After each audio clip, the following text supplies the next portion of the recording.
give everybody something tactical that they can put into place into their business, tomorrow if you so choose. So.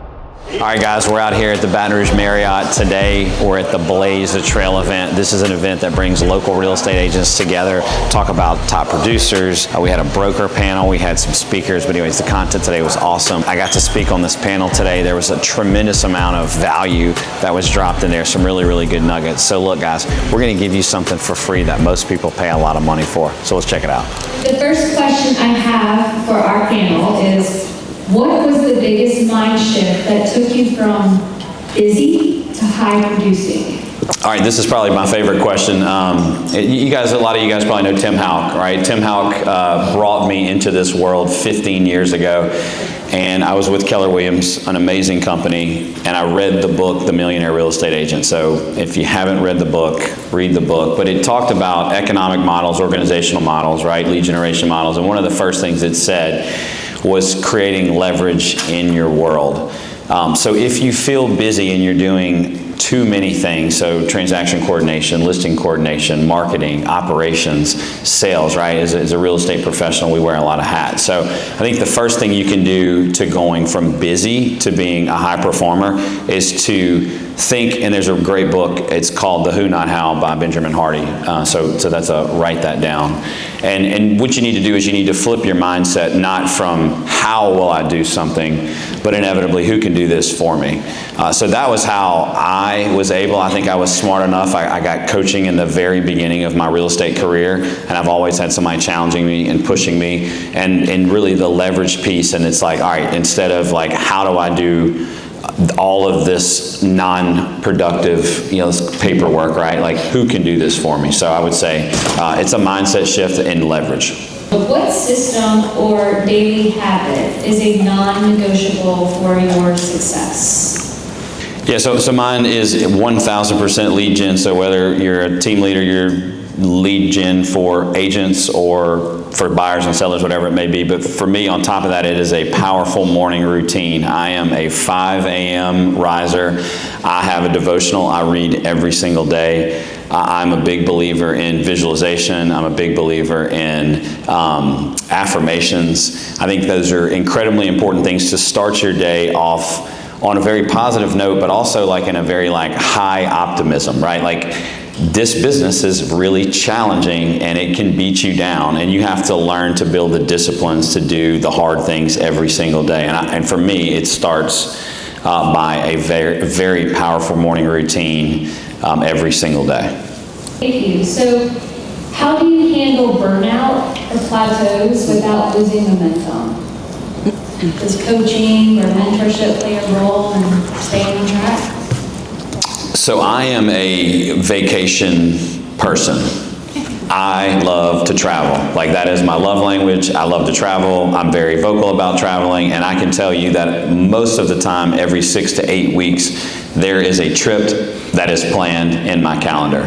And the reason I do that is, and if anybody ever read the 12-week year, right, there's a system with following a 12-week year that follows by the 13th week. Right, so you have 12 weeks, 13th week is like you take an entire week off, you replan, you re-strategize, and then you go at it again. So for me, I know that my cadence is I can go hard for 6 to 8 weeks. So at the end of that time frame, and we take a lot of long weekend trips or whatever it is, even if it's taking a couple days off, but you're going to have to take some time off to rest, to relax, to recover. And for me specifically, it's when I can get out of the environment of being inside of work is when my mind really starts to roll, and I come up with some amazing ideas. So I can go to a quiet place, and I specifically like to go to the beach a lot.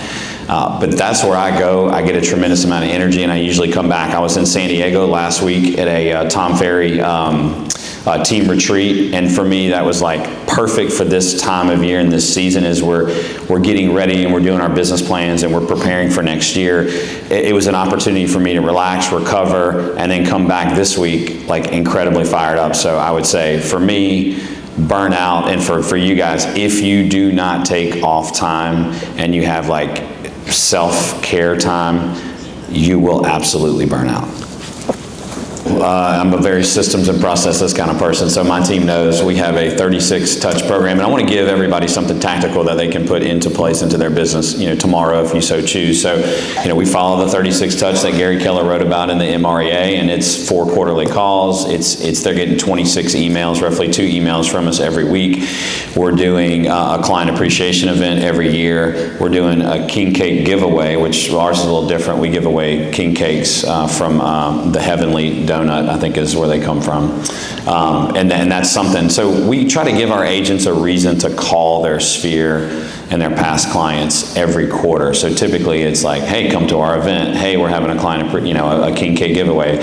Hey, we send out 4 postcards. So we send out postcards and or LSU/Saints magnets. And they go out, and it's like something my clients like text me, which is kind of random because it's like a football schedule magnet. Everybody has access to anything they want on their phone within seconds, but there's something about that tangible magnet that sits on their refrigerator for a year that has your face on it that they love to receive this thing. So the goal is to give our agents, because we all know, guys, that we're a room full of agents, that agents, well, they're not calling their sphere of influence, they're not calling their past clients, and I don't know if it's a fear, I don't understand if it's I'm going to disrupt their day, but it is a non-negotiable if you want to build a referral business.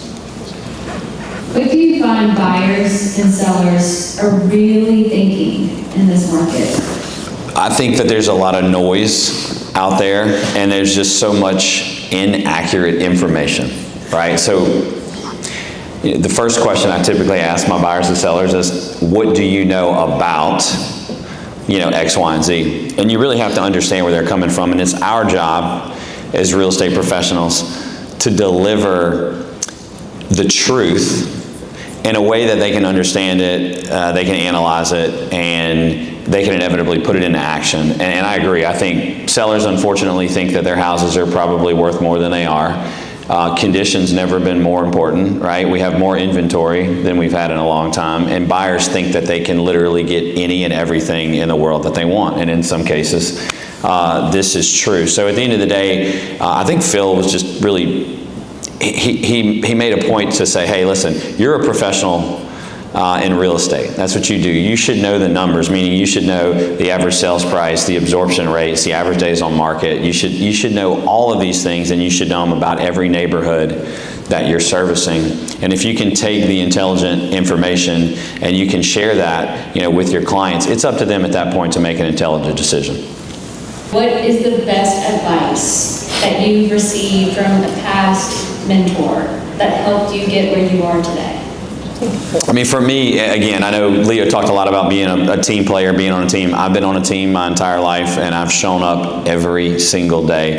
And I know we say it all the time, but consistency. And I'm going to share probably one of my absolute favorite quotes with you guys. It's from Nick Saban, and he said, there's 2 pains in life. There's the pain of discipline, and there's the pain of disappointment.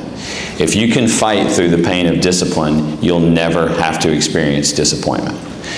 So for me, it's always been just, look, we're professionals, right? And it's like just waking up and taking a shower and putting clothes on and showing up to your office. So whether your office is in your home or whether your office is in your office, right? You've got to show up and you've got to put forth effort every single day. And I don't care how much effort it is, but just a little bit of effort. Anything above 0 compounds. So I'm going to say that again. Anything above 0 compounds. So if you can show up and you can put forth effort and you can get in the discipline of doing that every single day. Listen, there's no reason in this world that I should be sitting at this table. There's no reason in this world that I should run the #1 real estate team in Louisiana. None of it makes sense to me, right? But I will tell you this, the only thing that I do every day is I wake up and I say, today I'm going to be 1% better than I was yesterday, and I'm going to put forth that effort, and I've been disciplined about that for 15 years. So if you're a new agent or you're just an agent who is just like struggling, maybe you hit a ceiling and you're just really having a hard time right now, I'd say like do something, right? Like, and you're probably asking a question like, well, Trey, what does that mean, right? Like, do you have a sphere of influence? Do you know people, right? Do they know that you sell real estate? Remember guys, everything over zero compounds. So if you put forth some effort in whatever it is you're doing, if you're checking in with people, wishing people a happy birthday, and just like, hey, by the way, don't be a secret agent. I am your real estate professional. I'd love the opportunity to help you with whatever questions that you may have. Start there.